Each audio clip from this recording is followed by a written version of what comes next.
Oficialmente, então, boa noite. Essa é a nossa 7ª aula do projeto de ensino de escrita científica.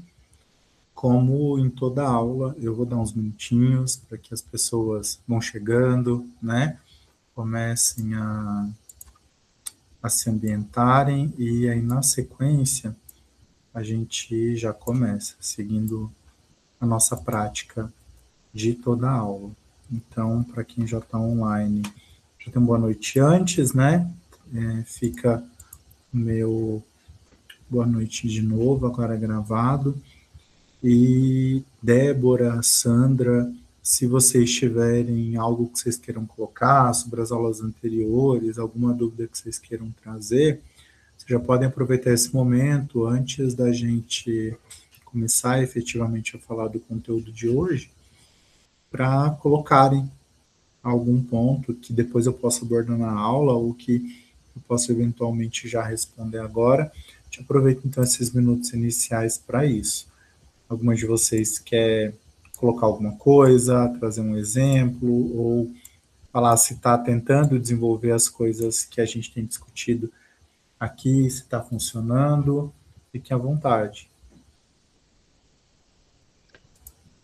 Oi, Éder. Eu ainda não consegui colocar em prática, porque eu estou numa correria aqui de médicos, enfim, mas em seguida eu quero colocar. Só que eu estou com uma grande dúvida se vai ser realmente aquele trabalho. E eu tenho um outro tema que eu acredito que tu vai gostar muito, e é a parte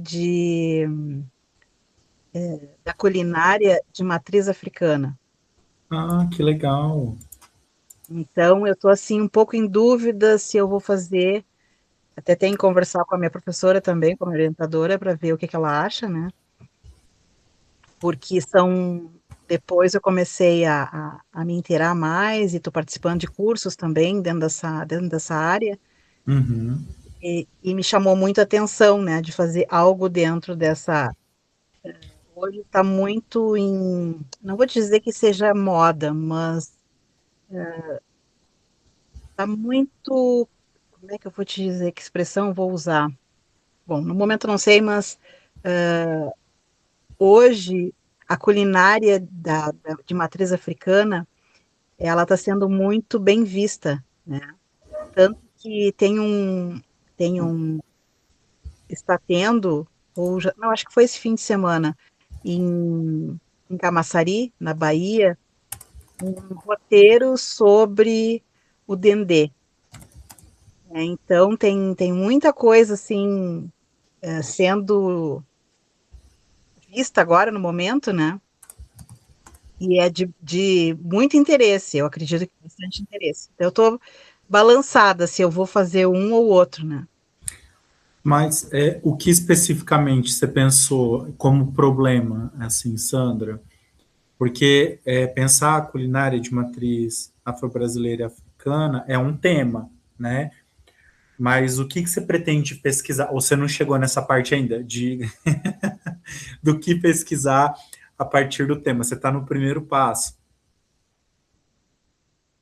O outro está bem mais claro para mim, né? Uhum, Mas eu vejo, tu como professor sabe que é muito difícil essa parte de entrar dentro de uma escola, né? Hoje com as políticas públicas, enfim, é bem difícil. Então eu estou bem balançada se eu vou fazer um ou outro, né? entendi. Às vezes a gente acaba escolhendo fazer não necessariamente o que a gente mais queria, mas fazer o que é possível de ser feito, né? Eu falei isso em aulas anteriores, né? A pesquisa às vezes é isso, o que a gente consegue fazer no tempo que a gente tem para fazer, com os recursos e acessos que a gente tem. Então, eu te entendo. Às vezes é exatamente esse o ponto mesmo, Sandra. E veio muito forte para mim, né? Toda essa parte afro, né? Então, afrodescendente, tudo que tem acontecido no Brasil, tudo que está acontecendo aqui no Rio Grande do Sul com as mulheres, né? Uhum. Então, esse feminicídio que está muito grande aqui. Então, eu estou vendo realmente onde eu vou querer fazer um trabalho, né? Uhum. De repente, eu posso fazer também, como culinária, trabalhar com as mulheres, né? Que não entre. Sim, e tem coisas bem bacanas, eu acho, que é, por exemplo, assim, você pode alinhar os temas e tentar discutir, por exemplo, como a culinária pode ser um instrumento para a emancipação de mulheres vítimas de violência, enfim, eu acho que assim, o alimento, a alimentação é um tema social, sociológico, ele cabe em muita coisa, né? Dá para a gente fazer muitas discussões. Eu diria que agora me parece que tem muitas ideias e muitas ideias boas. O teu desafio é um desafio difícil de escolher o tema. É melhor do que não ter tema, mas é um desafio difícil, assim, de pensar qual é o melhor caminho para escolher um tema. Eu tentaria colocar tudo no papel, Sandra, e mandar para quem vai te orientar e dizer, ó, tem um monte de ideias. Qual que você acha que é viável neste momento? É porque desde pandemia, enchente aqui no Rio Grande do Sul, está se trabalhando muito a parte das cozinhas solidárias, né? Então, isso também tá bem forte, né? Uhum, legal. Seu desafio é um desafio bom de escolher. Débora, e você, como tá? Então, eu já consegui fazer uma parte da minha introdução do meu artigo. Eu vou fazer um paradoxo entre a educação aqui do Brasil, né, a gestão principalmente administrativa ali, com a Coreia do Sul, que é um país que faz pouco tempo que saiu, né, de uma guerra ali e deu um salto gigantesco, né, na questão de educação. É sobre isso no artigo. Também é bem difícil porque eu não tenho tantos dados lá da Coreia e não são tão públicos quanto os dados aqui do Brasil, né? Os do Brasil eu já consegui levantar todos os dados que eu preciso, mas o do exterior está um pouco difícil. Entendi. Mas está bem definido, já está bem Sim. recortadinho, então. Já, uhum. A parte de fundamentação aqui do Brasil eu já consegui, documentos, pensadores que falam já, pessoas que já fizeram artigos semelhantes ao meu, para mim poder fazer um embasamento, né, científico, só que eu estou tendo Uhum. dificuldade na outra parte, que é a parte da comparação que eu vou fazer, né, porque os dados deles não são abertos, né, então daí é a Tá. parte da dificuldade. E você tem algum plano B para se não conseguir os dados? Eu tenho colegas meus que eram colegas de turma aqui, que davam aula comigo aqui, que estão lá fazendo mestrado pelaquela bolsa que dá, então eu estou vendo com eles para conseguir esses acessos. Entendi. Que daí eles estão lá, eles conseguem, né? Uhum. Entendi. Legal. Porque a gente tem que pensar, né? Esses caminhos de como chegar nos documentos, quando a gente vai trabalhar com análise documental. Uhum. Eu até usei isso como exemplo em aulas anteriores, né? A gente às vezes faz um projeto e o projeto depende todo ele de acesso a documentos. E se a gente não tem documento, a gente não tem projeto, né? Então, se você tem um plano B, já é um bom caminho. Legal, então, Débora. Pessoal, Fernando, Marilene,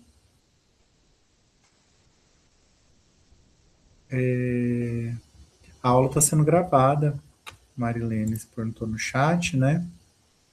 Eu espero que a Bianca já tenha carregado todas as aulas, disponibilizado para vocês. E a gente vai então agora retomar os conteúdos, aquilo que a gente estava discutindo. Na aula passada, eu falei com vocês sobre como a gente começa construindo os resumos, depois a gente vai adensando eles para transformar em fichamentos, e com o tempo, e conforme a gente vai dominando mais esse processo de escrita dos fichamentos, a gente consegue ir linkando, relacionando esses argumentos dos fichamentos e começa a transformá-los, de fato, no que vai ser o nosso texto científico, né? Eu brinquei com vocês que o resumo é como andar de bicicleta com rodinha, né? Ele é em cima de um texto, ele tem começo, meio e fim, né? Porque o texto acaba. Então, ele tem um nível de segurança. E quando a gente chega na fase do fichamento, o fichamento não necessariamente tem fim, né? Porque você pode ler outras coisas e ir adensando, e aumentando, complementando. E aí eu brinquei, falei, olha, o fichamento é como andar de bicicleta sem rodinha, né? Mas por mais que seja um pouco mais perigoso, ele também te dá muito mais autonomia, né? Você extrapola a ideia do autor e você consegue dialogar com outros autores e começar a construir a sua própria ideia. Então, hoje, o que eu vou retomar com vocês é como é que a gente vai organizando essas ideias para que essas ideias virem o seu texto. Eu falei em vários momentos sobre como é importante que vocês consigam desenvolver a autonomia de vocês na escrita como identidade, né? E é essa identidade que vocês vão construir a partir do texto. Um primeiro ponto que a gente tem sempre que ter em mente é o seguinte: o texto científico, ele é diferente de um texto ficcional, por exemplo. O texto científico, ele não deve deixar margem para diferentes interpretações. O que significa isso? Quando você escreve um texto científico, quando você redige o seu texto, ele tem que ter clareza. Você precisa deixar explícito aquilo que você quer informar. Uma frase, com um parágrafo, ou uma ideia que você desenvolve em vários parágrafos. Você nunca pode contar que o seu leitor vai entender. Você nunca pode pensar assim, eu vou colocando as informações aqui, depois o meu leitor vai sintetizar ou vai ligar. Não é papel dele, não é função do seu leitor. Quando você escreve um texto, o seu texto tem que ter começo, meio e fim. É você que é responsável por fazer com que o texto tenha sentido, com que o texto não seja confuso. Eu mesmo já parei de ler artigo muitas vezes, porque me parecia que nem a pessoa sabia o que ela estava fazendo. Sabe quando a pessoa começa a escrever? Pensa quando alguém está contando, falando algo, e a pessoa já falou 5 minutos, e de repente parece que ela voltou a falar de uma mesma coisa que ela já falou. E pensa assim, uma apresentação no trabalho. Se a pessoa está falando uma coisa, de repente ela volta a falar da mesma coisa que ela falou, vocês não vão perdendo interesse? Não é isso que acontece? O mesmo acontece com o texto. O texto ele tem que ter uma linearidade e o texto tem que ter clareza. Não pode se esperar que o leitor faça as conexões. Por quê? Porque o texto é seu. Quando você assina um texto, é você que tem que dizer para o leitor quais conexões você está fazendo. E aí, de novo, eu não estou falando de qualquer texto, eu estou falando de um texto científico. Um texto ficcional, então, um conto, uma poesia, uma obra de ficção, um romance, eles não têm que ter clareza. Porque quando a gente pensa na literatura, a imaginação é um recurso importante, não é isso? Não é justamente isso que as pessoas que gostam muito de ler criticam quando um livro é adaptado para um filme? O filme ou a série, ele tira a capacidade imaginativa do leitor. Por quê? Quando você está lendo, você vai imaginando o personagem, conforme vai descrevendo a roupa, e o cabelo, e o movimento, o cheiro. Não é isso que acontece? Né? Contando quando a pessoa entra num espaço. Se você vê um filme, não tem nada disso, porque está posto. né? A pessoa está entrando lá, você vai ver aquilo ali. Você não vai imaginar que aquele personagem tem outra cor de cabelo, que a roupa seja diferente, não é? Então, um livro ou um conto, ele tem que ter espaço para a imaginação. Ele tem que ter espaço para que o leitor dialogue mentalmente com o que você está colocando. O texto científico, não. No texto científico, é você quem constrói os argumentos e diz onde eles começam, onde eles terminam. Por isso, você precisa aprender a ser preciso nas palavras que você escolhe, nas imagens que você coloca, na maneira como você se comunica. Porque toda vez que você dá margem para interpretação, a pessoa pode achar que você disse uma outra coisa. E aí, se a pessoa vai escrever um texto e ela vai usar o seu texto como base, e ela interpretou errado o seu texto, ela pode falar sobre coisas que você escreveu, algo que seja muito absurdo, muito distante daquilo que você queria dizer. Só que se o seu texto deu margem para interpretação, ela está no direito dela de interpretar. E aí? Alguém que vai ler o texto dela talvez não vá ler o seu. E vá entender que você é a pessoa que escreveu o que a outra pessoa interpretou. Vocês entendem o peso que isso tem? Alguém pode nunca ler um texto meu, mas a partir de uma interpretação equivocada ou enviesada, achar que eu escrevi uma bobagem muito grande. E aí, a responsabilidade é dupla, né? É a falta de clareza na escrita e as dificuldades na leitura. Mas eu não tenho como controlar a capacidade cognitiva de quem lê o meu texto. Eu não tenho, quando eu escrevo um texto, como controlar qual é o senso interpretativo que os meus leitores vão ter. Vocês concordam comigo?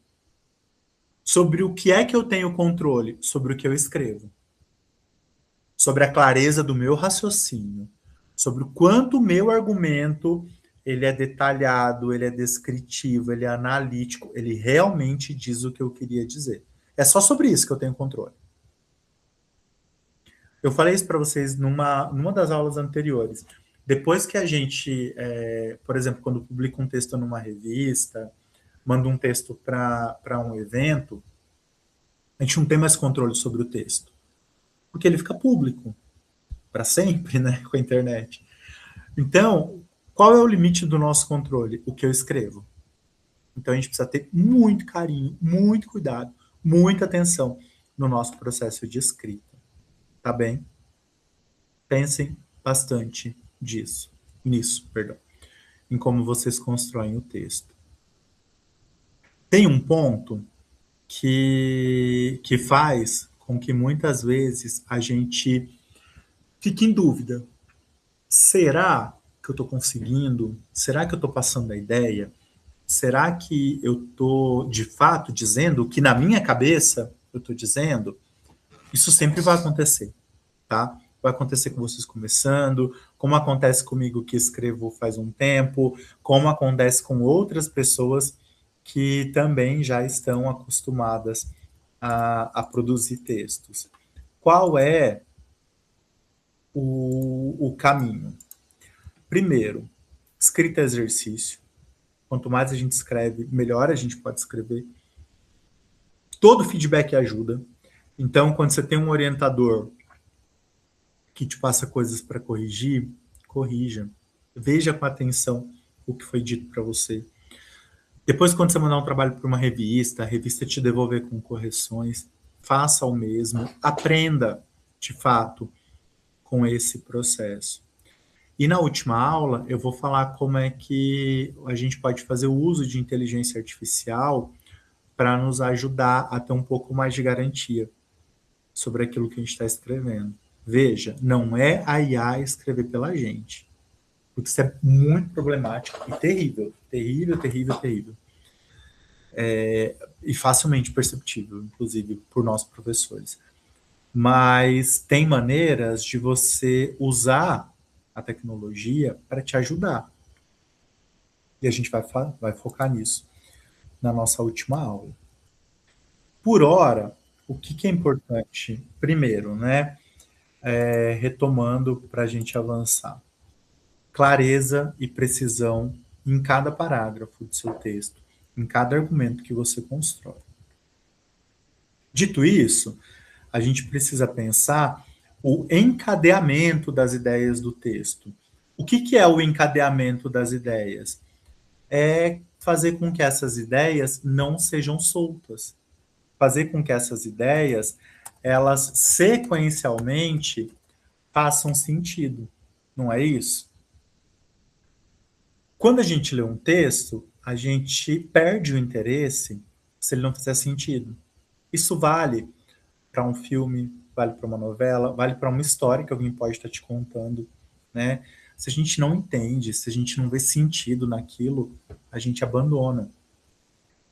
Pense, então, que tem que ter um encadeamento lógico daquilo que você está construindo. O que dá esse encadeamento é a coesão textual.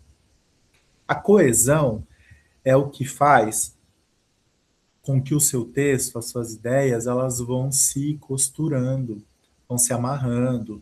Vocês lembram das vezes que eu usei os exemplos do livro da Débora Diniz, que tem um bordado na capa, né? Falei sobre como o bordado vai se construindo e a partir dele, né, ponto por ponto é que vai surgindo o bordado. O mesmo vale para quando a gente quer expor uma ideia. A gente começa falando e vai desenvolvendo a ideia, vai se aprofundando nessa ideia. E é esse aprofundamento que faz com que o nosso texto faça sentido. Tem um ponto que talvez seja um ponto que está longe de ser uma unanimidade, mas pelo menos tem muito a ver com a maneira como eu olho a universidade e como eu penso o papel do que a gente faz nesse espaço, que é um espaço de privilégio. Quando eu chamo a universidade de espaço de privilégio, eu não estou querendo dizer que tudo nos foi dado de mão beijada e que não tem esforço. Não é sobre isso. O que eu estou querendo dizer com privilégio é no sentido de, com todas as dificuldades que se colocam, ainda assim vocês conseguiram chegar até aqui. E quando vocês terminarem o curso, vocês vão estar entre os 16, 18% de brasileiros que concluíram o ensino superior. Então, isso é um privilégio, né? Mas qual é uma das grandes críticas que a universidade recebe? De que a gente faz coisas só para nós mesmos entendermos, não é? Você já viram alguém falar sobre isso? Que na universidade as pessoas escrevem, mas ninguém lê. Que aquilo que as pessoas fazem na universidade, a sociedade não fica sabendo, né? Por que que isso acontece? Em parte, é porque a gente circula em espaços específicos, às vezes, né? Então, as revistas científicas não é todo mundo que vai ler, os eventos científicos não é todo mundo que vai participar. E tem áreas que desenvolvem pesquisa aplicada que encontra uma finalidade lá na ponta, no indivíduo comum. Então, quando a gente pensa vacina, quando a gente pensa a pesquisadora do Rio de Janeiro que conseguiu desenvolver um medicamento para um tratamento que consegue ajudar pessoas paraplégicas, né, a voltarem a ter movimentos, a gente consegue ver isso na ponta. E outras vezes são mais abstratos. Então, por exemplo, se a Débora estuda o processo de melhorias no processo de gestão escolar, todo mundo vai perceber? Vai ficar nítido para todas as pessoas? Não vai. Inclusive, talvez não fique nítido nem para os pais e responsáveis das crianças que estão na escola. Para os gestores pode ficar nítido, para os professores pode ficar nítido, mas não necessariamente para além deles. Então, esse é um dos pontos. O outro ponto é, às vezes a gente escreve para ostentar o uso de termos difíceis e não para ser entendido. Essa é uma crítica muito comum que os profissionais do direito recebem, né? A ideia do juridiquês, né? parece que... Vocês já devem ter ouvido isso. Nossa, parece que advogado fala para a gente não entender. Ou parece que eles falam para a gente se sentir burro. Vocês já ouviram algo desse tipo? A gente precisa fazer o caminho contrário desse. A gente precisa escrever para que as pessoas consigam ler. A gente precisa escrever para que as pessoas consigam entender. Então, quando a gente constrói os nossos argumentos, além de eles serem claros, eles precisam ser escritos de uma maneira que eles façam sentido juntos, tá? Para que as pessoas consigam entender aquilo que a gente está se dispondo a escrever. Não adianta nada você fazer um parágrafo belíssimo e outro parágrafo incrível e eles parecerem dois polos de ímãs. Sabe aqueles ímãs que você tenta aproximar os polos semelhantes, eles repelem? Não adianta a gente fazer bons parágrafos se eles não der liga, se eles não dialogarem. Porque senão, a gente pode escrever com clareza cada ideia, mas se elas não fizerem sentido na sequência, nosso leitor vai continuar não entendendo. E aí a gente não foi capaz, de fato, de comunicar aquilo que a gente precisava comunicar.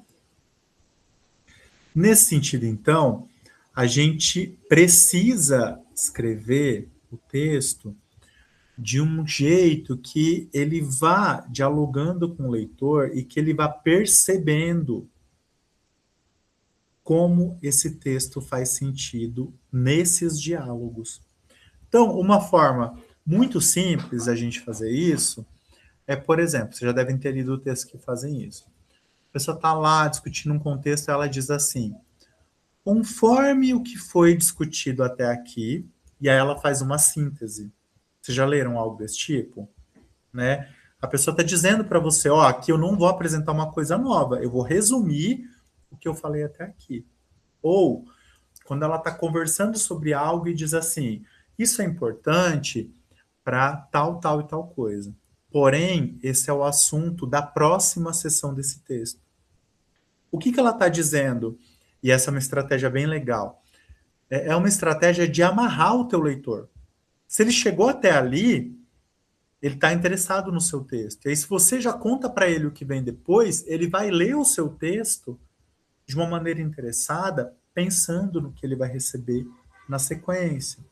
Além disso, é importante que o nosso texto não seja cansativo, cheio de repetições. Então, se você vai usar um argumento muito, muito importante de um determinado autor, ou se você quer contrapor autores, você não precisa ficar citando os nomes deles todas as vezes. Então, num parágrafo, você vai dizer... Estou com uma camiseta do Paulo Freire, não sei se dá para ver, Débora. Vou baixar um pouquinho. Por exemplo, segundo Freire, a pedagogia do oprimido, paraná, paraná, paraná, e você vai construir um argumento. Depois você não vai dizer de novo, para Freire, você pode usar sinônimos, dizer assim, ainda de acordo com o mesmo autor, e aí você vai falar, nossa, professor, mas aí agora eu quero usar a pedagogia da dúvida. Eu vou trocar de texto. Eu preciso citar de novo? Não, você pode dizer assim, o mesmo autor em outra obra, para que você não fique repetindo. Às vezes, quando a gente está fazendo as construções, no campo da sociologia, acontece muitas vezes das pessoas estarem trabalhando com os livros do Marx. Então, tem 7, 8 obras. E é chato, né? Você ficar lendo. Parece que o texto vai ficando truncado, repetitivo. Então, você vai usando sinônimos, você vai usando artigos, você vai pensando estratégias para que seu texto não fique repetitivo. Para isso, o Google ajuda demais. Tá? Você nem precisa entrar em nenhuma IA. Você pode, pessoal, fazer o seguinte, fazer perguntas simples mesmo no Google. Como posso falar sobre um mesmo autor em vários parágrafos sem ficar repetindo o nome dele? O Google vai te dar vários exemplos de termos que você pode usar. Use a internet a seu favor. tá? Melhore o seu vocabulário, amplie o seu vocabulário. Conforme você vai fazendo isso, o seu texto ele vai ganhando forma, porque ele vai ficando robusto, ele vai ficando organizadinho, estruturado. E a gente está falando de partes que você vai juntar, né? Essas partes, elas precisam, então, ir sendo montadas, amarradas, de uma maneira que, de fato, faça sentido. Eu costumo, sempre, quando eu vou começar a escrever, a pensar assim: quais argumentos eu quero apresentar nesse livro, nesse artigo, nessa seção do meu artigo? Ou seja, o que é que eu quero contar para o meu leitor aqui? Quais informações eu quero explorar? E aí, o que eu acho que é o caminho para fazer, principalmente no começo? Digamos que você vai escrever uma seção do seu TCC e nessa seção você quer explorar 4 diferentes argumentos. Você vai começar tentando escrever os 4 em diálogo? Não. A gente vai primeiro construir cada argumento separadamente. E depois a gente vai se preocupar em, de fato, estabelecer o diálogo entre eles. Vocês entendem que a ideia do texto é que ele vá sendo feito por partes para que depois ele de fato apareça como um texto? É como uma coxa de retalhos, ou sabe aqueles tapetes, ou aquelas coxas que são vários quadradinhos e cada quadradinho tem uma estampa diferente? O teu texto, ele vai ser feito de pequenas estampas que depois vão se amarrar.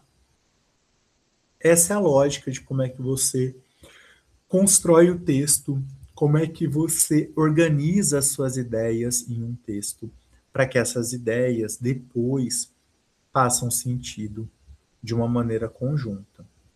Na hora que você vai construir o texto, de fato, talvez no juntar, nem tudo pareça que faz exato sentido. Vou voltar para o meu exemplo aqui. Deixa eu pegar aqui a imagem do que eu estou tentando mostrar para vocês. A coxa de retalhos. Deixa eu achar uma imagem que me ajude a falar sobre isso através de uma metáfora.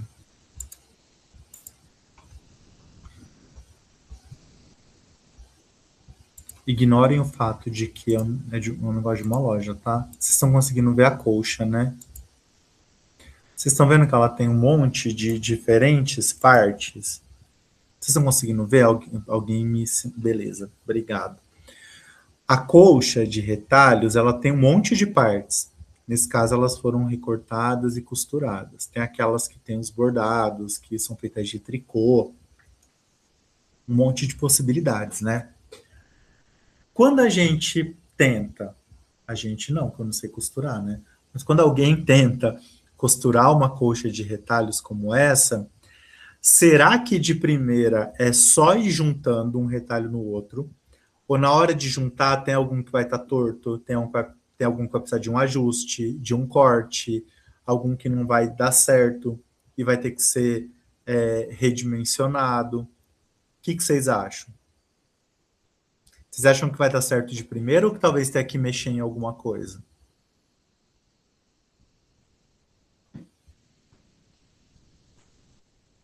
E aí, gente? Ou no chat, ou façam para cima ou para baixo, qualquer coisa, ou falem, dialoguem comigo. O que vocês acham? Eu vou te falar por mim, porque eu faço patchwork. Não é tão simples. Para começar, tu vai ter que ver todas as cores, né? Ver o que tu vai querer combinar, para depois começar a montar eles. E é uma coisa bem milimétrica, é matemática Não é tão simples assim como as pessoas pensam que é. Ô, Sandra, eu posso dizer que a seleção dos tecidos e das cores que tem que ser pensado antes da hora de você sentar para costurar, é como a gente pensar os textos que a gente vai ler e os argumentos, pequenos argumentos que a gente vai construir antes de fato, fazer um texto? Faz sentido? Sim, faz sentido. Obrigado. Não combinei com ela, viu? Foi coincidência, Sandra, fazer patchwork.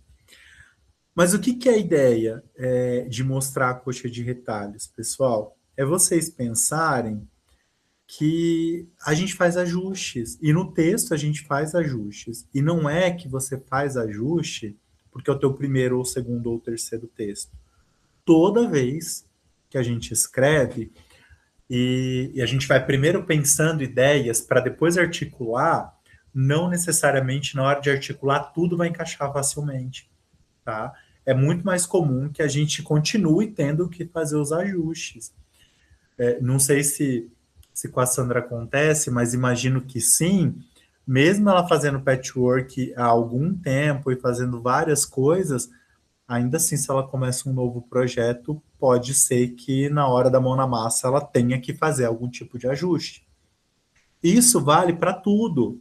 A Sandra está fazendo que sim, que é isso mesmo. Vale para tudo. Então, por exemplo, você pode ser uma professora de educação básica que está há 12 anos em sala de aula.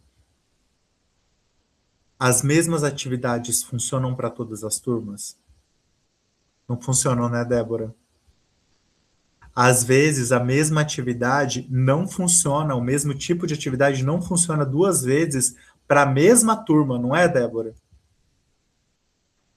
Então, pessoal, é óbvio que se essas coisas não funcionam em outras esferas, em outras atividades, no processo de escrita também. Não é um processo que a gente aprende uma vez e está tudo certo e a gente não tem mais o que ajustar. O processo de escrita é sempre um processo de feitura, é sempre um processo de construção, de pensar, de refletir, para que a gente avance naquilo que está se dispondo a construir. E quando eu falo isso, não é para assustar vocês, mas é justamente pelo contrário, para que vocês não se frustrem pensando assim: nossa, mas eu já escrevi, eu achei que agora ia ser mais fácil. Em parte é, mas essa construção, organização, articulação das ideias sempre é um processo. E é um processo que sempre leva tempo, é um processo que sempre demanda cuidado. Como é o cuidado na hora de pensar atividade para crianças, como é o cuidado na hora de produzir um patchwork, de deixar aquilo na maneira, na textura, no tamanho, ou de uma maneira que seja mais orgânica ou mais retinha. Tudo isso exige da pessoa que faz, assim como a escrita exige da pessoa que está se dispondo a construir. O fato é que a maneira como vocês constroem diz muito sobre o que vocês entendem e como vocês entendem o texto. Então, basicamente, como é que a gente vai fazendo? Vou voltar lá do começo. A gente começa fazendo resumo. Depois, quando eu começo a trazer outras coisas para dialogar com aquelas ideias, eu produzo um fichamento. E aí o meu fichamento vai ter um monte de ideias soltas, mas ideias que às vezes articulam 2 ou 3 textos, diferentes conceitos. Conforme eu vou juntando essas coisas que estão mais ou menos soltas do fichamento, eu vou construindo argumentos, né? E esses meus argumentos são pequenas explicações de parte daquilo que eu quero fazer. E quando você tem um monte de conjuntos de argumentos e de fato vai sentar para produzir o texto, você precisa, de novo, de clareza, de coesão, de fazer com que esse texto dê liga. Então, a escrita científica, ela é um processo de você ir dando liga para aquilo que você está fazendo. Vou dar um outro exemplo, e se às vezes meus exemplos parecerem bobos, é porque eu tento ser o mais didático possível, pensando que vocês vêm de diferentes cursos, gente que está na segunda ou na terceira graduação e gente que nunca estudou.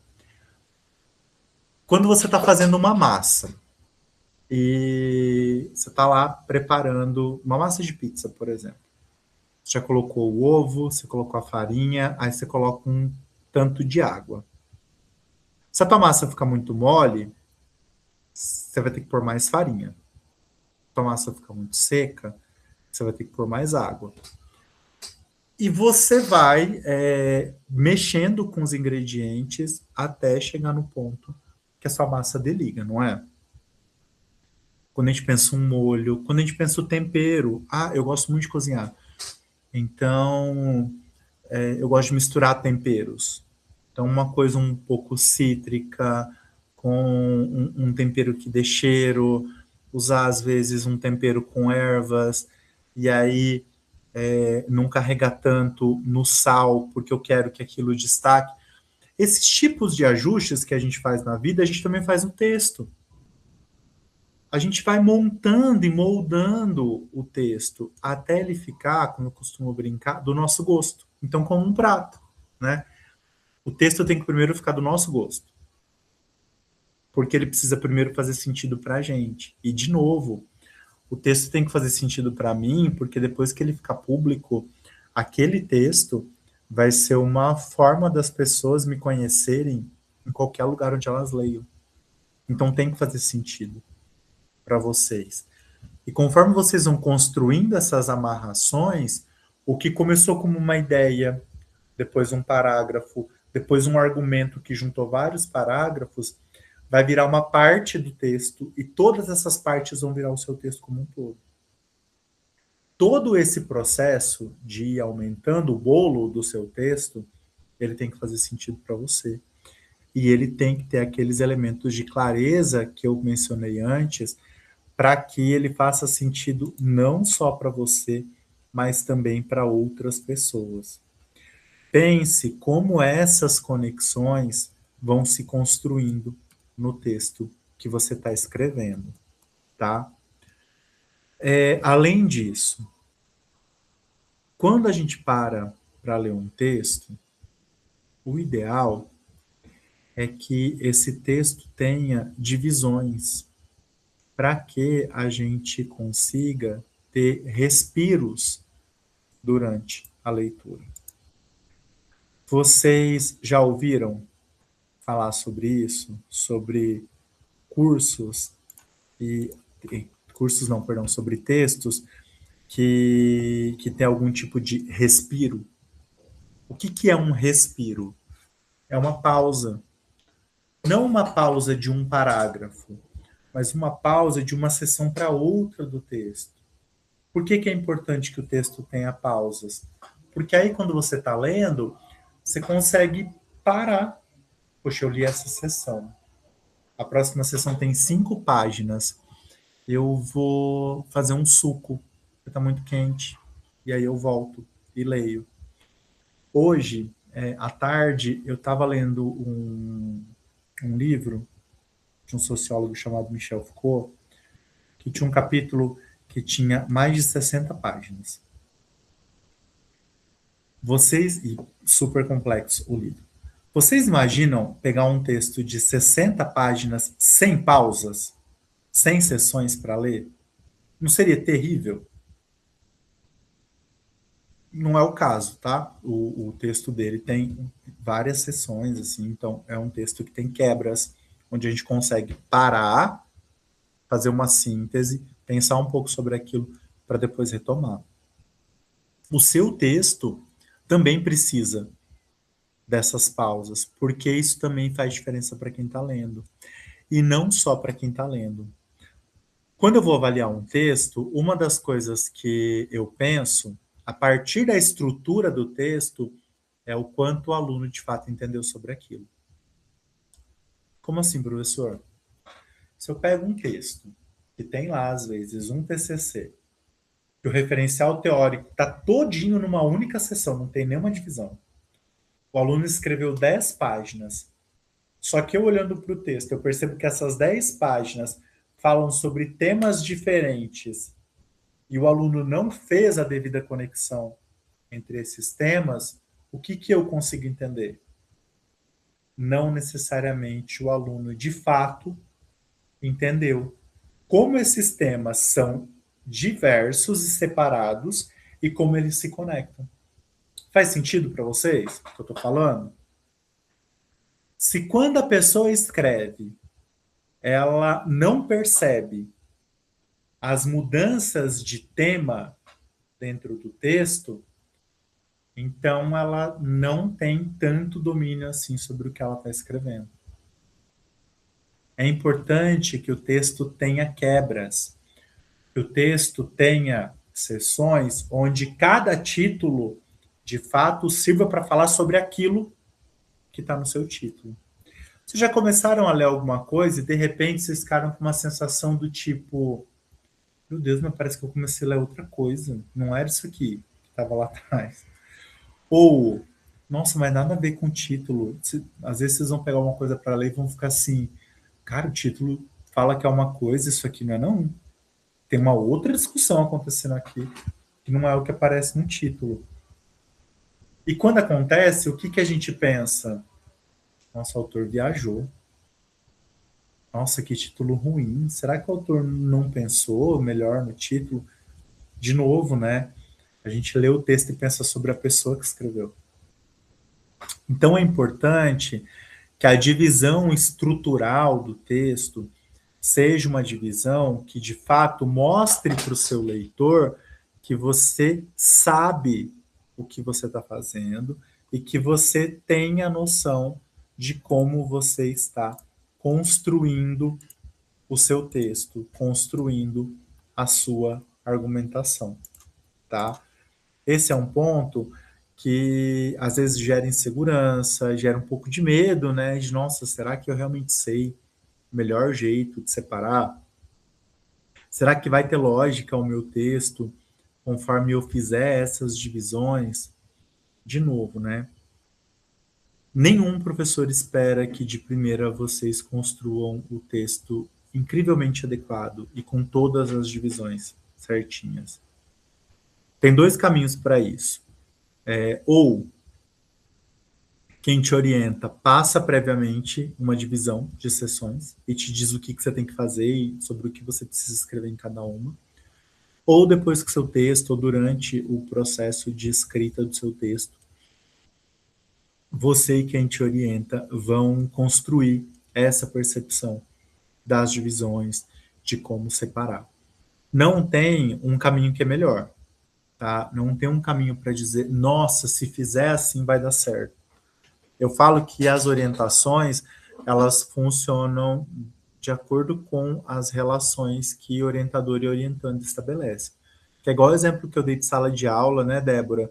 Que com cada turma a professora se conecta de um jeito, o mesmo vale para cada professor com cada aluno. Eu cheguei a ter 14 ou 15 pessoas que eu orientava simultaneamente. Cada uma dessas pessoas tem um jeito de escrever. Ô, Isaac, você está com o microfone ligado. Isaac, você está com o microfone ligado.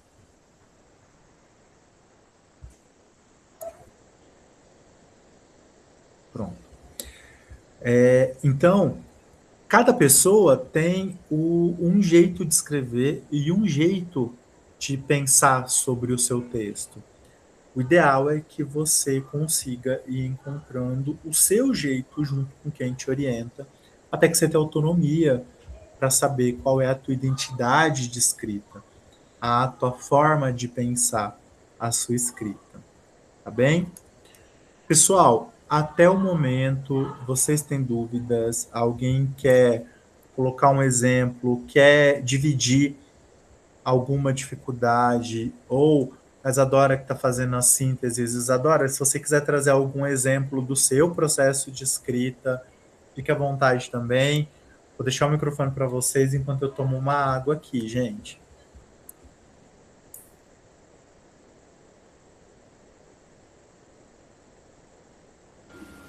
Oi, não sei se está dando para me ouvir, porque hoje eu não estou em casa. Mas a minha maior dificuldade na escrita é a falta de confiança, na verdade. Porque eu tenho uma ideia e minha cabeça ela não vai acompanhando a escrita. Quando eu coloco para escrever, é mesmo questão de testar, né, de treinar. E quando eu coloco, eu falo, não era nada disso que eu queria escrever, não está fazendo sentido e agora não consigo nem lembrar. Então, quando eu tenho uma ideia, eu costumo só anotar algumas coisas chaves e daí depois tentar fundamentar melhor, assim. Ô, Isadora, e o que você tem, assim, você identificou um problema que é normal, né? Falei sobre síndrome do impostor em uma das nossas aulas anteriores. Você tem feito alguma coisa? Como é que você tem buscado lidar com essa insegurança? Então, não sei se é o mais recomendado, mas eu estou escrevendo outras coisas, que não seja nada acadêmico. Tentando escrever coisas aleatórias, outros tipos de coisa, até mesmo diário. Eu ouvi uma pessoa falando sobre escrever diário e comecei também só para treinar e conseguir passar a minha ideia para o papel. Eu acho que esse é a parte que eu mais me confundo. Mas assim, são coisas aleatórias, nem sempre tem a ver com a faculdade ou com alguma coisa acadêmica em si. Entendi.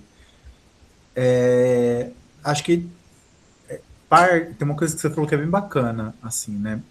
A gente ir escrevendo é muito legal, mesmo que você escreva outras coisas, também é muito legal, tá? Então, se você escreve um conto, se você escreve um diário, se você vai escrevendo ideias que não necessariamente têm a ver com a sua pesquisa, isso também te ajuda a se organizar. Eu costumo dizer para os meus alunos que às vezes a gente tem um monte de ideias, e na hora que você precisa escrever, você tem que organizar mais ou menos que seja essas ideias para colocar no papel ou no computador, né? Eu falo no papel, eles ficam olhando para mim com uma cara de, pô, professor, você é antigo, né? A gente nem escreve mais. Mas a lógica, a Débora tá rindo. Ah lá, a Débora, caderno dela. Tamo junto, Débora. Mas a lógica é essa, assim, que você vá escrevendo e pensando como é que você melhora a tua confiança na produção de um argumento, na maneira como você escreve ou descreve uma ideia, uma proposta, um parágrafo, porque a escrita não é começar a escrever o texto inteiro de uma vez, né? Por isso que eu falei que o resumo é um passo importante, como aprender a andar de bicicleta com rodinha é importante, né? Você começa escrevendo a partir de outros autores, de uma ideia que é relativamente simples, que você vai fazendo passo a passo, bem calmamente, para depois você ir avançando. E aí é nesses avanços que você vai percebendo como você ganha confiança, como você melhora o seu texto, como você constrói algo que venha a, de fato, representar a maneira como você pensa. Não sei se é o caso da Isadora, mas quando eu comecei a escrever, às vezes eu pensava assim, cara, eu leio o meu texto e a ideia parecia tão melhor na minha cabeça antes, sabe? Nossa, parecia que eu ia fazer um negócio tão legal, e aí a hora que eu escrevi eu ficava assim, era isso? Tipo, nossa, sabe quando você desanima? A Isadora tá dizendo que sim, né? Acontecia muito comigo, de ficar assim, nossa. Aí eu comecei a me sabotar, porque eu pensava assim, pô, eu não sou bom. Eu não tenho ideias boas, porque quando eu escrevo as minhas ideias, eu vejo que elas não são boas. Mas não era que a ideia não era boa, era eu que ainda não sabia como escrever, de fato. Vocês entendem que tem uma diferença? que nem tudo que eu penso cabe no papel, ou do jeito que eu penso cabe no papel, e que se eu só colocar no papel e não trabalhar em cima daquilo, provavelmente não vai estar bom mesmo. Por quê? Porque eu, pelo menos, eu não penso do jeito que eu escrevo. Eu penso de um jeito e escrevo de outro, não é assim que funciona para vocês? Então, não é só colocar no papel, ou não é só digitar no computador, né? A gente precisa depois trabalhar em cima daquilo para que ele venha a fazer sentido. Isso por uma série de coisas. Por exemplo, o texto acadêmico, como eu coloquei ali, ele tem uma certa formalidade, né? O texto acadêmico, por vezes, ele exige impessoalidade. No dia a dia, a gente não é impessoal. Ué, quando eu estou falando, e acabei de dar um exemplo, no texto acadêmico eu nunca escrevo a gente, né? Geralmente eu nem escrevo nós. Eu suprimo o nós e vou direto para o verbo. Então, por exemplo, se eu estou escrevendo um texto com outros colegas, eu nunca vou colocar num texto acadêmico, formal, a gente pesquisou. Vocês entendem que na linguagem falada, ok usar a gente? Mas no texto acadêmico, vocês se lembram de encontrar? Não, né? As pessoas usam raramente nós, e geralmente só o verbo. Então o sujeito fica oculto. Então, no lugar de a gente pesquisou, eu deveria substituir por nós pesquisamos. Só que no meu texto científico vai aparecer a palavra pesquisamos. Só. Porque quando eu escrevo pesquisamos, as pessoas já sabem que isso tem um sujeito oculto, que é coletivo, que me inclui, então está na primeira pessoa do plural. Então, tem alguns pequenos rigores e outros grandes, com os quais nós temos que lidar, que fogem do modo como nós pensamos sobre os temas. E é normal que isso aconteça. Por isso que é uma armadilha pensar assim, cara, essa ideia era tão boa na minha cabeça, e ela é tão ruim no papel, ou ela é tão meia boca no computador. Porque quando você para escrever cientificamente sobre ela, ela vira uma outra coisa. Que não é a mesma ideia do modo como você pensou. Além disso, né, quando eu penso uma ideia, eu posso pensar um monte de coisas desordenadamente. Vocês lembram de um método que as escolas clássicas de administração utilizavam, algumas ainda utilizam, que cursos de gestão utilizam, que é brainstorming, ou chuva de ideias? Que basicamente é quando se tem um tema, coloca-se numa reunião, você pode ou ter um texto, ou um vídeo, ou uma palestra, depois pede para as pessoas trazerem ideias, sugestões, e elas vão jogando coisas para depois ser pensado o que serve, o que não serve, o que joga fora, o que a gente guarda. Os nossos pensamentos vão no mesmo sentido. Nem tudo que eu penso cabe no texto. Às vezes eu posso estar fazendo um texto, a Sandra mesmo no começo da aula, a Sandra começou a contar sobre um outro tema que tem despertado o interesse dela, que também tem a ver com alimentação, e a gente foi conversando sobre como isso, na verdade, podem ser vários temas. E como essa temática de pensar alimento, culinária, emancipação, pensar enfrentamento à violência, pensar o cuidado que se tem com o alimento, pensar o quanto, no caso da cultura afro-brasileira e africana, a alimentação não é só ensinar sobre o processo de feitura, mas é ensinar também sobre cultura, valores e símbolos. Cabe tudo isso num texto só, Sandra? Não cabe, né? O seu brainstorm é essa etapa que você está, do brainstorming, né? Você está tendo um monte de ideias. Tem ideias que não vão caber no teu texto hoje. Mas se elas não vão caber hoje, você tem que jogá-las fora? Não. São ideias que não cabem neste texto. Para vocês terem uma ideia, Teve uma coisa que eu pensei em fazer durante o meu doutorado. Eu fiz doutorado entre 2012 e 2015. E era uma ideia que depois não cabia. Ela foi ficando cada vez mais de fora, cada vez mais escanteada, assim, até uma hora que... E eu apegado a ela, né? Até uma hora que eu entendi que ela não ia caber ali. Ela foi virar um texto que eu apresentei num evento em 2022. Então a gente não precisa fazer tudo ao mesmo tempo. A gente não precisa dar conta de todas as nossas ideias, né? A gente tem que ir limpando o terreno. Quando você limpa o terreno, separa outras ideias para outras coisas, é mais fácil você ir buscando como é que o seu texto vai ficar uniforme. Então, o modo de escrita, a maneira como você argumenta, o tempo verbal que você usa, que é uma coisa muito comum que eu corrijo nos meus alunos. Às vezes, um aluno está citando um texto lá na década de 60, ele vai colocar assim, Almond afirma que... O Almond não está afirmando nada. Né? O Almond afirmou na década de 60. É diferente de você usar um texto do ano passado, né? O autor está nesse tempo histórico, o autor está vivo, o autor está escrevendo sobre um fenômeno que ainda está em curso. Beleza, a gente colocar isso. Mas quando você está usando textos muito antigos, faz sentido, pessoal? Não faz. Aquela ideia, ela já se consolidou. Aquela ideia, ela não está mais em discussão para o autor.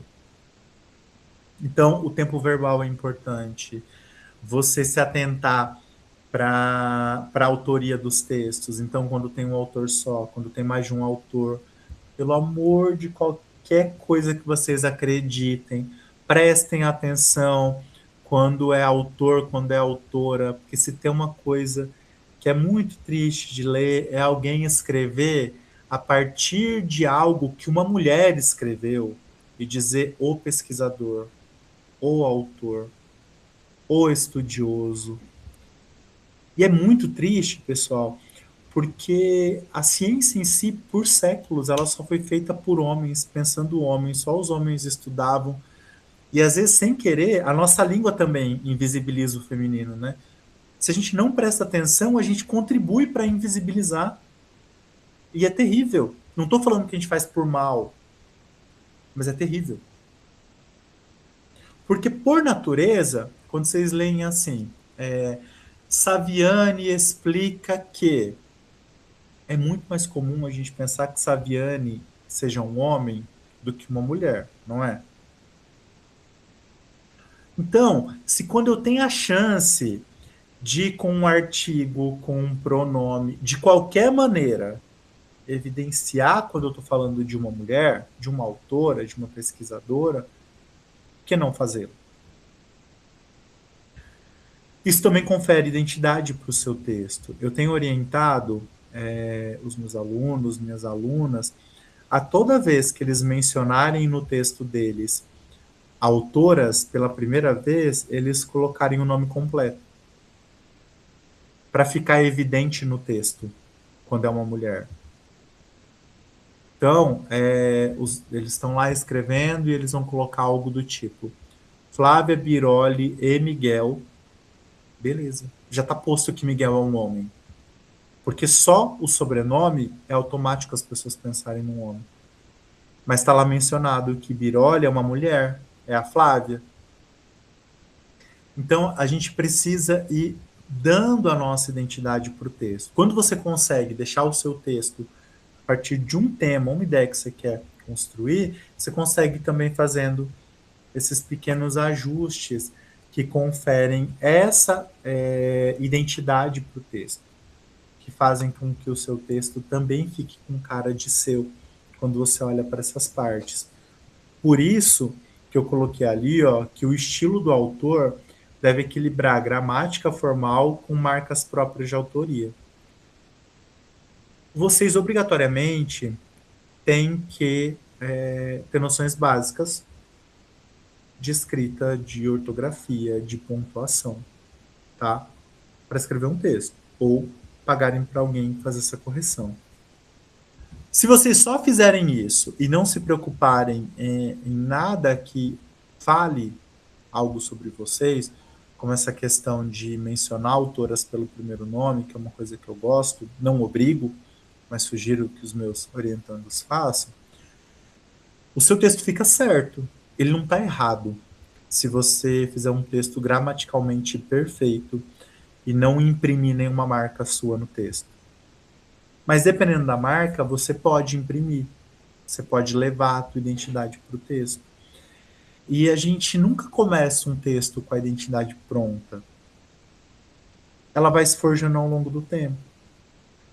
A primeira vez que alguém pediu para vocês assinarem, vocês já pensaram uma assinatura, fizeram e usam até hoje, ou a primeira vez que vocês assinaram, vocês colocaram o nome completo? Porque eu coloquei o nome completo. Eu passei um tempão colocando meu nome completo. Até quando eu comecei a pensar, eu trabalho numa universidade pública, e anos atrás, né? A gente autenticava documentos. E uma vez, pessoal, eu tive que autenticar mais de 1000 folhas.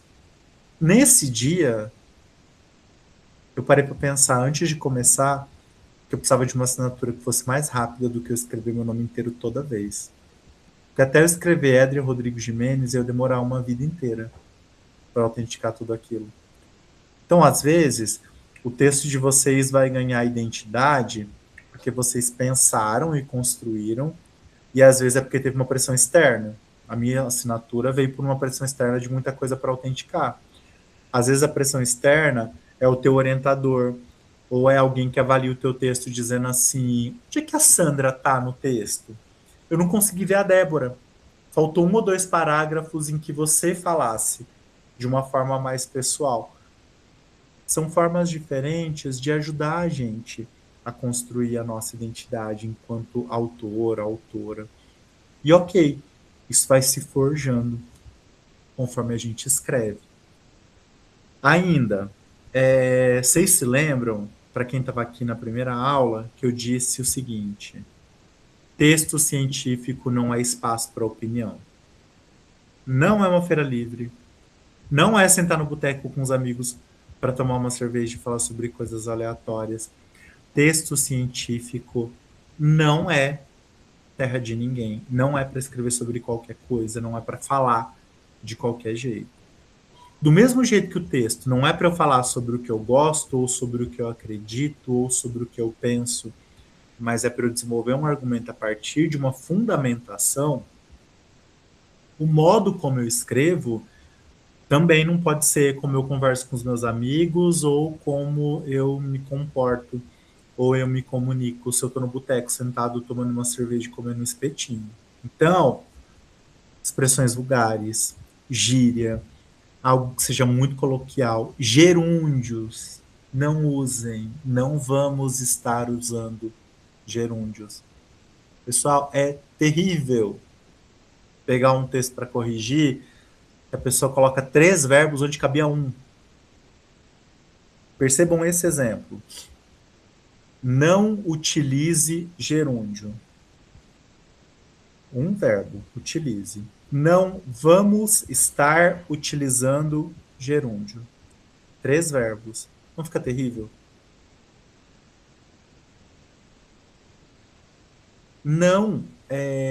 Pensem, pessoal, o seguinte: o texto, ele não precisa ter palavras difíceis, mas ele tem que ser tranquilo. Não vai estar fazendo, não, Suzy, não. A Suzy brincou ali, vou estar fazendo, porque ela é me orientando do doutorado. Ela não vai estar fazendo isso não, porque eu corto todos. Pessoal, pensem o seguinte, né? A escrita não é como nós falamos, eu disse isso há pouco, né? Professor, eu nunca posso usar uma gíria, dependendo do que você está fazendo, deve. Por exemplo, Sandra, você está fazendo uma pesquisa sobre culinária afro-brasileira e africana. E aí, você entrevista mulheres que usam determinados termos para se referir a processos dentro da cozinha. Você pode colocar os termos que elas usam, mas como que você coloca? Você coloca o termo que elas usam e você explica o que esse termo quer dizer. Então, a gíria, algo coloquial, ele cabe no texto, desde que ele sirva ao texto. Então não pode ser algo assim, nossa, eu não quero um sinônimo, porque essa palavra parece muito estranha. Vou colocar aqui uma gíria e segue o seu texto. A gíria não pode ser sua. O coloquialismo ele não pode ser seu. Se você está trabalhando com uma pesquisa de campo e no seu campo a gíria, o apelido, o termo coloquial aparecem, você pode trazer para dizer assim, identifiquei nas entrevistas o uso do termo tal para se referir a tal, tal e tal coisa. É muito comum que essas mulheres... E aí você vai explicar. Vocês já ouviram falar sobre pajubá ou bajubá? É um conjunto de gírias e de termos, de expressões que especialmente as travestis desenvolveram no período da ditadura militar para conseguir se comunicar sem que necessariamente fossem entendidas, especialmente pela repressão. E aí depois acabou virando uma linguagem, um vocabulário próprio das pessoas LGBTs e mais, para elas se comunicarem, ora, porque elas querem falar sobre algo que esperam que outras pessoas não entendam, ora, para marcar, inclusive politicamente, quem elas são. Então, se lá no começo, Pajubá ou Bajubá surgiu como uma forma um tanto quanto escondida de estabelecer uma comunicação, hoje ele tem um lado que é político, de dizer eu, pessoa LGBTI+, utilizo esses termos porque esses termos remetem a pessoas como eu, ou da minha população. Nesses casos, aí você pode usar gíria, coloquialismo, mas precisa explicar. Porque, de novo, o texto não pode fazer sentido só para você. Não foi assim que eu comecei a aula lá atrás? Falando sobre como o nosso texto tem que ter clareza? Então, a Sandra fez a pesquisa. Vou até pedir para você dar exemplo, Sandra, que eu vi que você colocou algo aqui nos comentários. Tem muitas palavras no idioma iorubá. A Sandra faz a pesquisa. Ela identifica um monte de palavras que falam sobre comportamento, sobre prática, sobre a filosofia que envolve aquilo, o simbolismo. Só que se a Sandra coloca os termos e não explica nenhum no texto, o texto serve para mim, que não conheço, ou o texto serve para a Sandra? Mas se a Sandra já conhece, então ela não precisava do texto. Não é? Sandra, dá algum exemplo para a gente aí de termos para ajudar a ilustrar.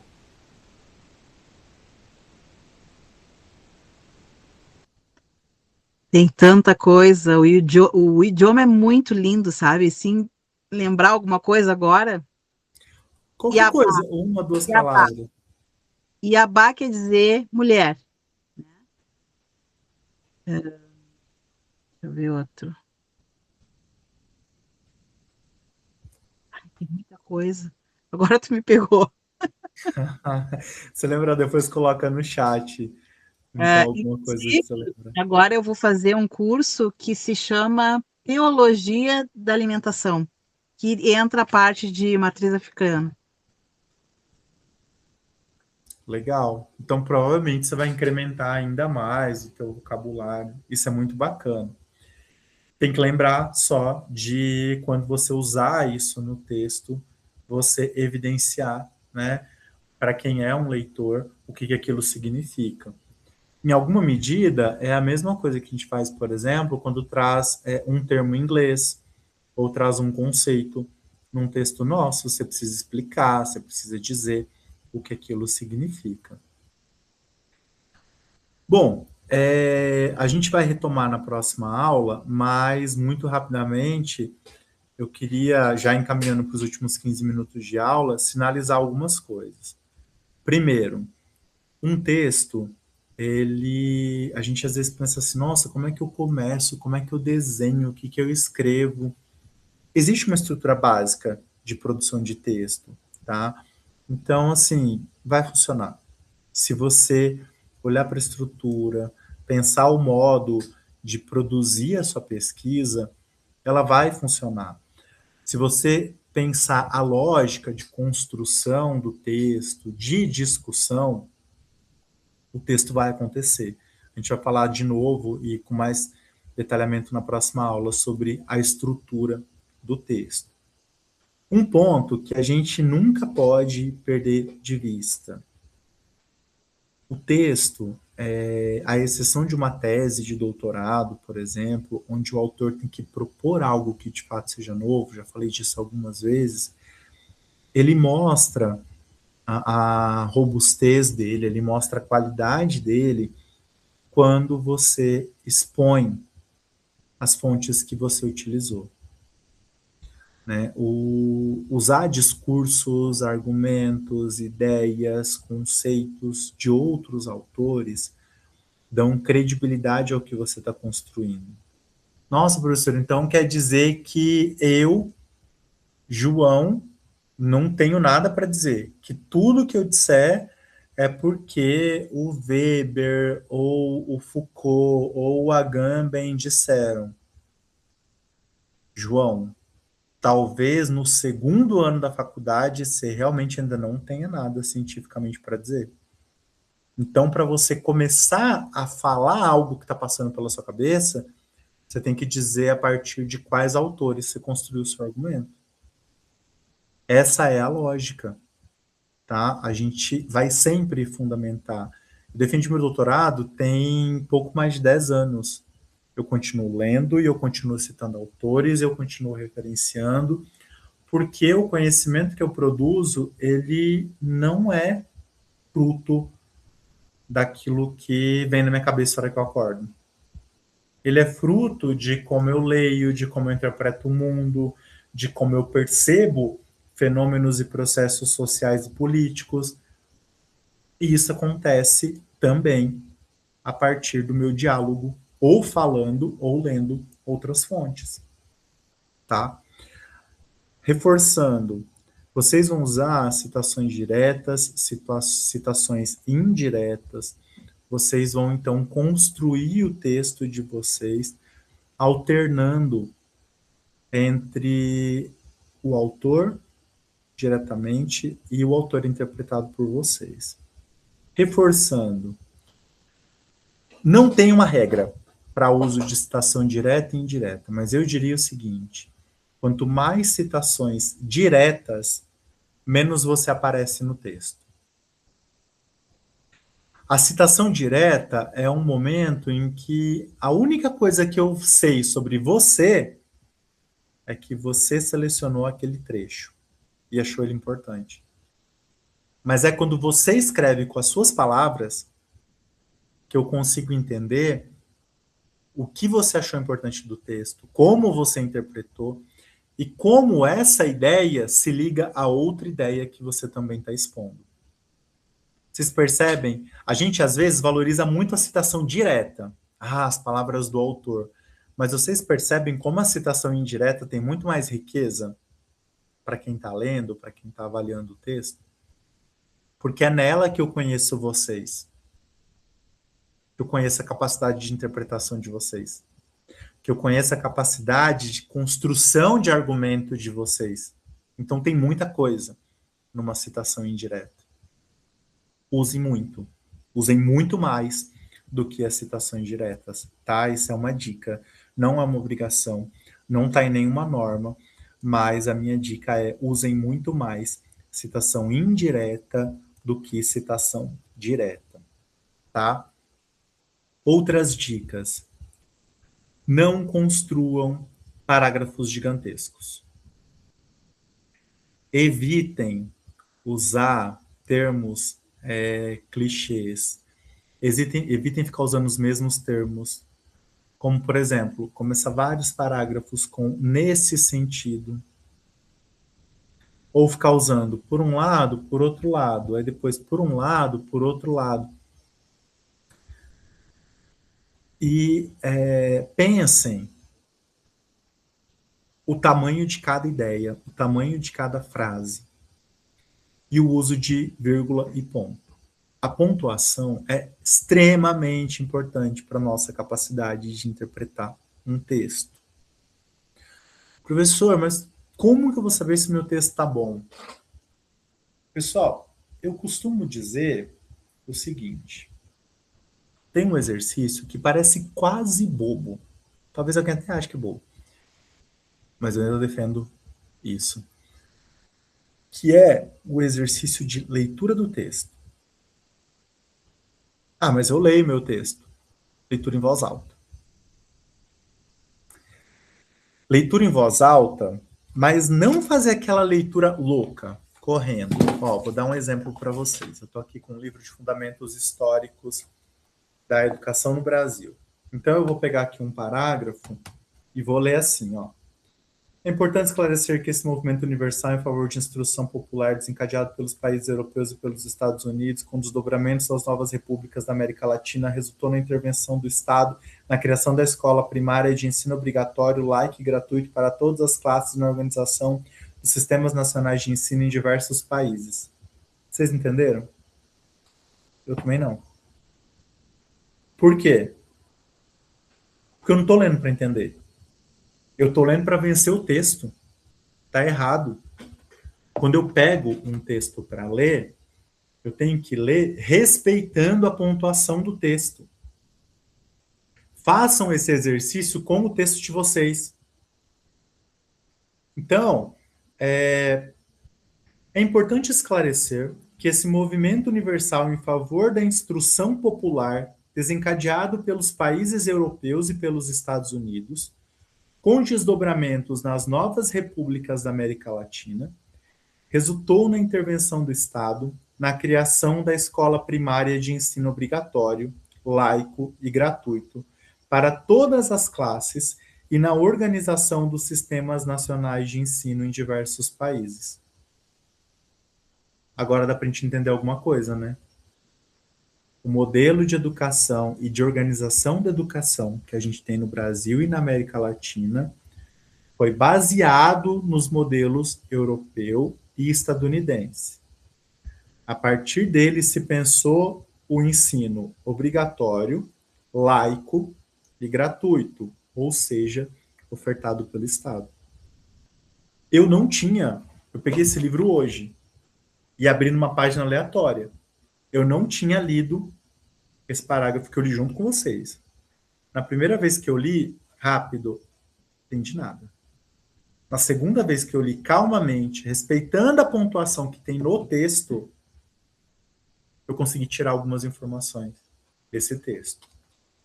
A primeira vez que eu li, sem respeitar a pontuação, não sei se vocês perceberam, mas eu contei.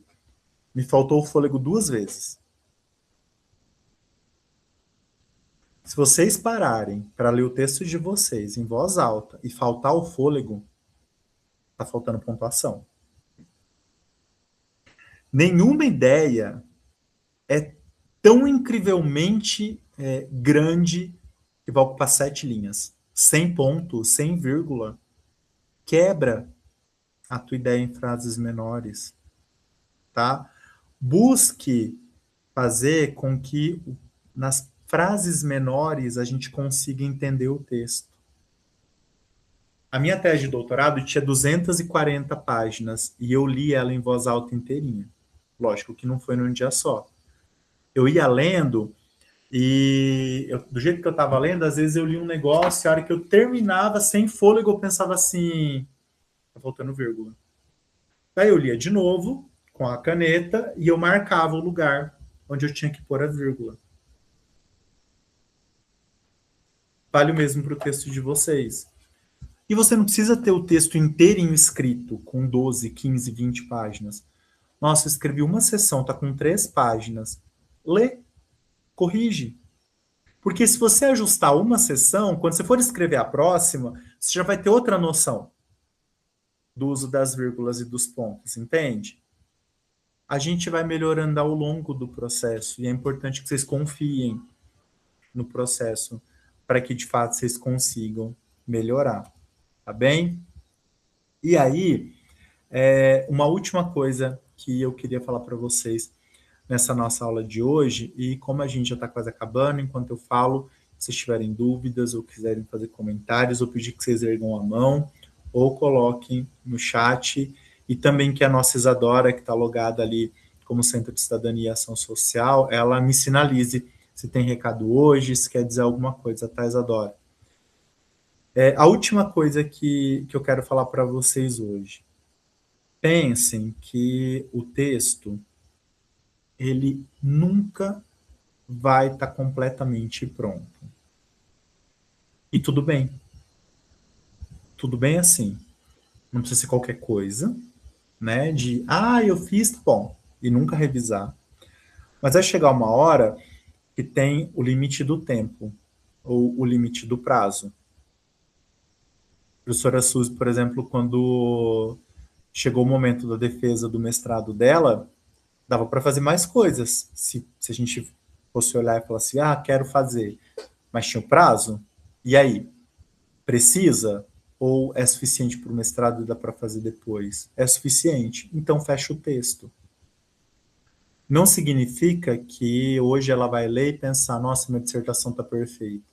Eu lembro que uns 6 meses depois que eu terminei o mestrado, eu encontrei uma professora que foi da minha banca, e ela falou assim, e eu estava já fazendo doutorado, ela falou, e aí, como que você tá? Eu falei, eu tô com muita vergonha de te encontrar, porque eu reli minha dissertação faz uns 15 dias, e tem umas coisas que me deu vergonha, que, poxa, eu teria escrito de outro jeito, eu mudaria um argumento, eu li um texto que ficaria muito melhor para eu explicar aquela parte.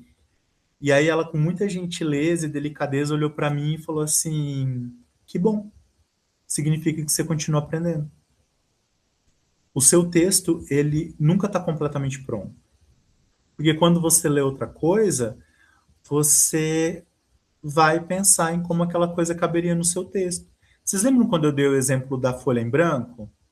Que quando vocês leem o primeiro texto sobre algum tema, vocês são uma folha em branco, e que no segundo texto vocês já não são uma folha em branco, porque vocês já leram algo, e depois vocês vão ver um monte de rabiscos e um monte de coisa nessa folha. Esse processo é infinito. Então, se cobrem para escrever um bom texto, mas não se cobrem para escrever o texto perfeito. Não existe um texto perfeito. A gente nunca vai dar conta de tudo, de escrever sobre tudo e de falar sobre tudo. O que ajuda a gente a ter um texto inteligível, ou seja, um texto que outras pessoas vão entender. Além do que eu acabei de falar sobre ler em voz alta, pedir para outra pessoa ler.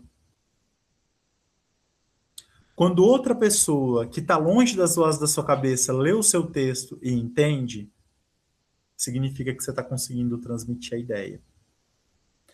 Às vezes você tem alguém para ler, às vezes você vai passar por um revisor profissional que vai fazer a leitura e entender o argumento, ou às vezes a pessoa vai corrigir a ortografia, pontuação, acentuação, coesão, etc.